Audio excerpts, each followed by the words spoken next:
Assalamualaikum warahmatullahi wabarakatuh. Perkenalkan, nama saya Hanifah Kartika Sari. Saat ini saya mengampu pelajaran IPA di SMP Negeri 8 Kota Tangerang. SMP Negeri 8 Tangerang telah menjadi sekolah penggerak angkatan pertama sejak tahun pelajaran 2021-2022. Merdeka Belajar dan Merdeka Mengajar sebagai ajas dari implementasi kurikulum Merdeka akan tergambar dari pembelajaran berdiferensiasi yang didesain dalam modul ajar.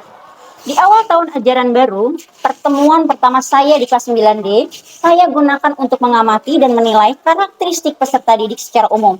Saya gunakan metode ceramah saat menjelaskan materi yang akan dibahas, kemudian mereka dikelompokkan berdasarkan pertemanan, masing-masing kelompok diberi materi yang berbeda untuk dipresentasikan di depan kelas dan ditanggapi oleh kelompok lain.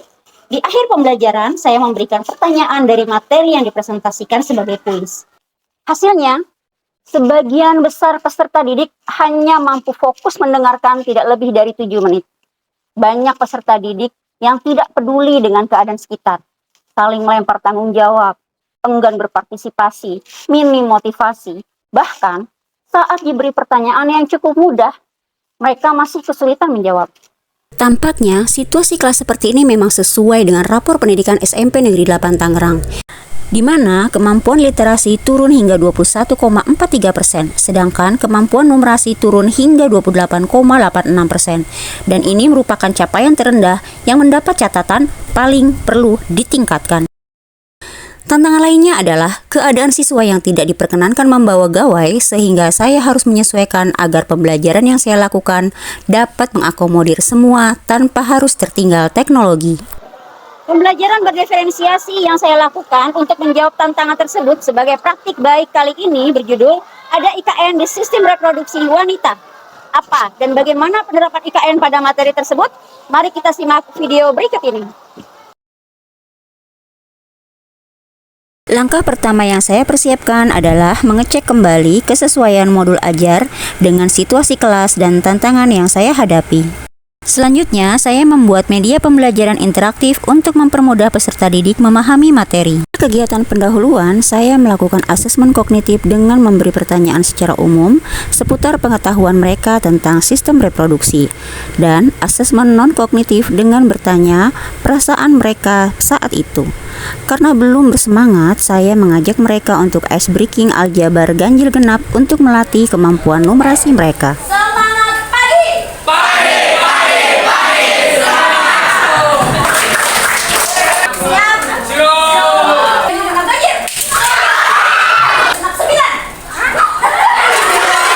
Saat kegiatan pembelajaran pada materi sistem reproduksi wanita, saya menerapkan IKN, yaitu informasikan, komunikasikan, dan nalarkan.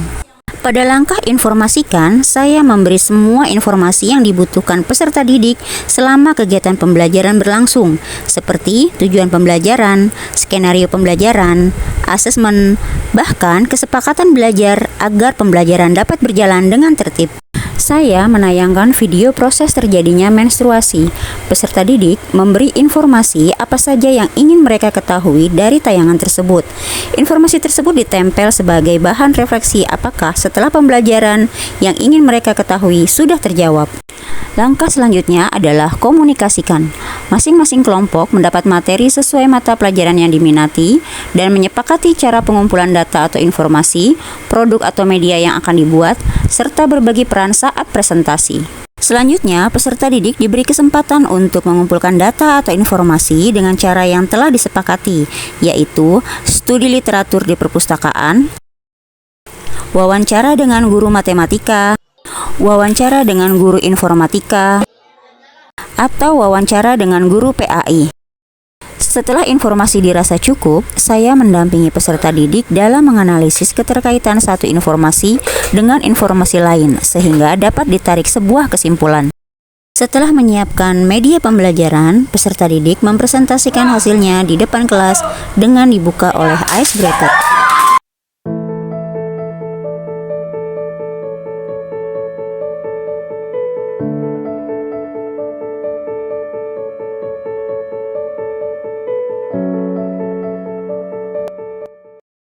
Saya mengajak mereka untuk menghitung siklus menstruasi dengan menggunakan kalender. Berapa hari wanita normal 28 hari sampai 35 hari. Oke, pinter. Sudah bisa dipahami?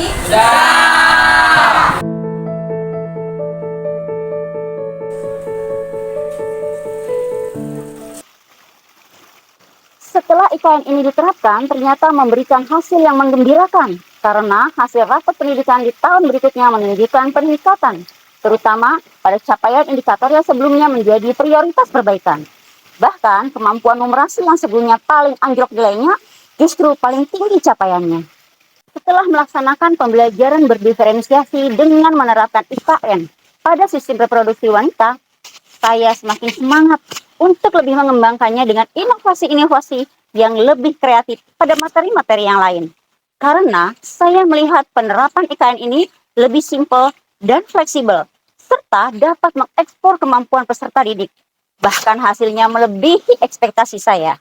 Peserta didik terhabituasi untuk menciptakan iklim belajar yang tertib dan menyenangkan serta bertanggung jawab.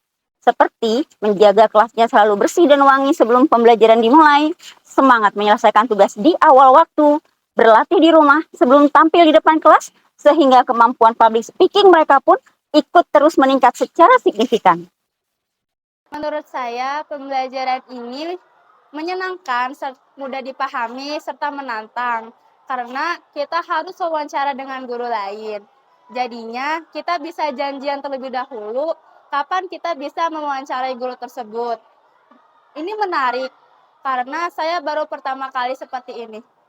Menurut saya, bisa mengembangkan public speaking dengan cara mempresentasikan hasil dari diskusi kelompok dan juga meningkatkan daya ingat pembahasan materi tersebut. Karena apa?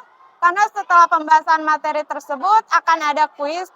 Menurut saya pembelajaran lintas mapel ini cukup efektif ya untuk pembelajaran para siswa, karena siswa bisa mencari informasi tidak terbatas dari informasi satu orang guru saja, tetapi siswa bisa minta pendapat dari beberapa guru mengenai satu pertanyaan dengan jawaban yang mungkin agak berbeda.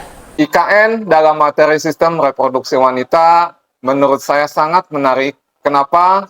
Karena di dalam pembelajarannya terjadi suatu kolaboratif antara mata pelajaran IPA dengan mata pelajaran lain, disesuaikan dengan keinginan dan minat peserta didik, sehingga mempermudah peserta didik dalam menguasai materi. Dan di dalam pembelajarannya juga melatih unsur literasi dan numerasi peserta didik.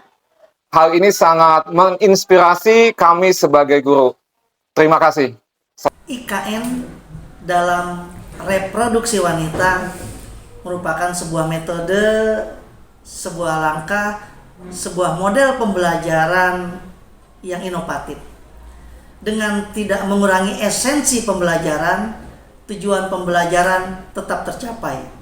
Inovasi-inovasi seperti ini, inovasi yang lebih simpel dengan tidak mengurangi esensi, tujuan pembelajaran tetap tercapai, perlu kita publikasikan, perlu kita share, perlu kita bagikan praktik baik ini yang tentu saja mudah-mudahan bermanfaat dalam kegiatan pembelajaran untuk guru-guru yang lainnya di dunia pendidikan. Inovasi yang keren, inovasi yang terbarukan, mudah-mudahan bermanfaat untuk dunia pendidikan. Apresiasi tertinggi dari saya, terus semangat, nice. Demikianlah kami paparkan, kami visualkan langkah-langkah penerapan IKN dalam pembelajaran berdiferensiasi untuk memberikan yang terbaik bagi peserta didik. Semoga bermanfaat, semoga menginspirasi. Terima kasih. Wassalamualaikum warahmatullahi wabarakatuh.